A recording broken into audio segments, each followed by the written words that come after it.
Today we're lacing up for a deep dive into the origins of Nike. A brand that practically screams athletic success, right? You got it. But what's fascinating is where it all began. Oh, yeah. This is not your typical polished victory lap. We're going straight to the source, Phil Knight's memoir, Shoe Dog. Raw, unfiltered. The real deal. It's about so much more than just selling sneakers. It's about chasing a feeling. Knight's aha moment wasn't about winning a race. Right. It was deeper than that. He describes it in Shoe Dog, this almost spiritual experience. Like runner's high. But more than that. Exactly, this feeling of being in the zone, pure potential. And he wanted to build his whole life around that feeling. That's pretty powerful. Most people just chase a paycheck. Not Knight. He even wrote this detailed business plan about importing Japanese shoes. Seriously? Yeah, got an A on it, too. You'd think that would have been his ticket. Right. But you know how it goes. Sometimes the best ideas. They get met with blank stares. Exactly. His classmates weren't exactly lining up to become investors. Even his own dad seemed more interested in the travel aspect. Then the whole business idea. Yeah. And that's it's like that for a lot of entrepreneurs. Oh, totally. That push and pull between chasing your own dream And wanting your family to be on board. needing a little validation somewhere along the way. Speaking of family, you got to hear this story about Knight's grandmother. Oh, yeah. What about her? So Knight decides he's going to Japan for this shoe thing. Gutsy move. But this is post-World War II.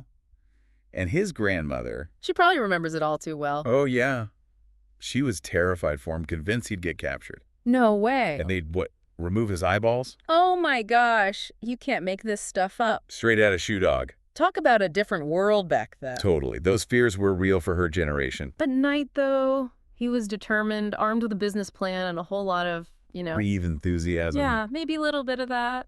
But hey, it's where Blue Ribbon really took its first steps. The ribbon. The company that would become Nike. Wow. So this trip to Japan, it was a crash course in everything. Oh, totally. Culture shock, business etiquette. He even talks about struggling to find the right building for his first meeting. You're kidding. Nope. With Onitsuka, the shoe manufacturer. It sounds more like a comedy of errors than the start of a global powerhouse. Right. So wait, you're telling me while he was over in Japan trying to score these shoes, Yeah. he had another job back home? He did. This wasn't some trust fund operation. Right, because a lot of times you hear these stories and it's like, oh yeah, dad loaned him $1 million.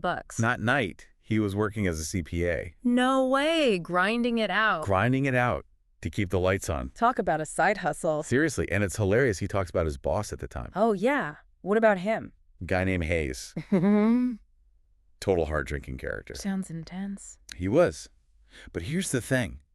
Even Hayes offered Knight some pretty solid business advice. You're kidding. Swear to you. Sometimes the most unexpected people. They drop these truth bombs on you. They really do. It's Yeah. like those lessons hit different. Makes you wonder if Knight would have traded those for an easier path. Right. But then again, those early struggles probably shaped everything. Oh, for sure. He talks about cash flow being a constant nightmare. Always living on the edge. And his relationship with Onitsuka, it wasn't all sunshine and roses. Oh no, there was tension there. From the jump. And then that whole thing about moving their operations to the East Coast. It almost sank them. It's a good reminder that even for someone like Phil Knight building a business, It's messy. it's not for the faint of heart. Not at all. And we forget that, right? We only hear about the successes. That's a highlight reel. Exactly. Yeah. But those early years for Blue Ribbon Man, they were make or break. Constant pivoting, troubleshooting, just pure hustle. And let's not forget, he wasn't in it alone. Right. He had his crew, Some serious talent in those early days. Bill Bowerman, the track coach. the one and only. Obsessed with shoes. Always tinkering. Didn't he invent the waffle sole with his wife's waffle iron? That's the story.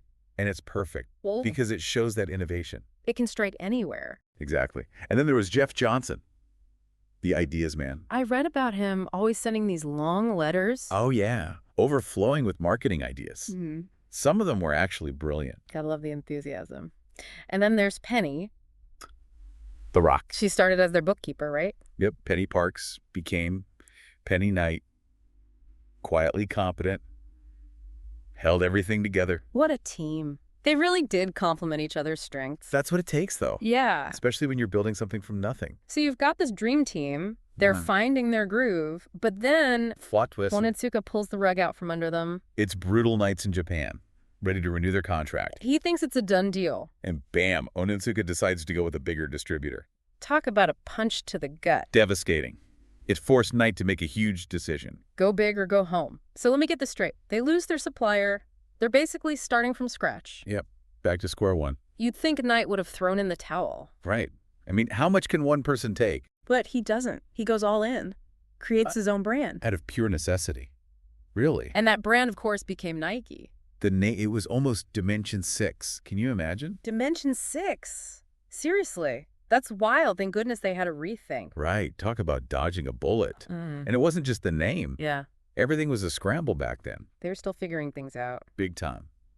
Designing shoes on a shoestring budget. Those early Nike shoes, though, they were something else. Iconic, the Cortez, the waffle trainer, born out of pure hustle and ingenuity. It's that lean startup mentality, right? Exactly. They were constantly testing, iterating, pivoting based on what the market told them. Speaking of pivoting, they had this other challenge come up, something about U.S. customs. Oh, yeah. This could have sunk them. It was this regulation called the American Selling Price, What was that all about? basically. It made importing shoes incredibly expensive, a huge blow to Nike. So they're facing down bankruptcy, again, trying to navigate this crazy regulation. And somehow in the middle of all this, they find time to go public. 1980, right, that was a game changer. Huge moment for Nike. Validated everything they had been working for. But then Knight does this thing in Shoe Dog. He talks about feeling regret, It's kind of heartbreaking, actually. He achieved this incredible thing, something most people only dream of. but he missed those early days. The struggle, the camaraderie, the feeling that they were truly on a mission. It makes you think about the cost of success. Right. And what we're really searching for is that the achievement itself or the journey that gets us there. That's deep.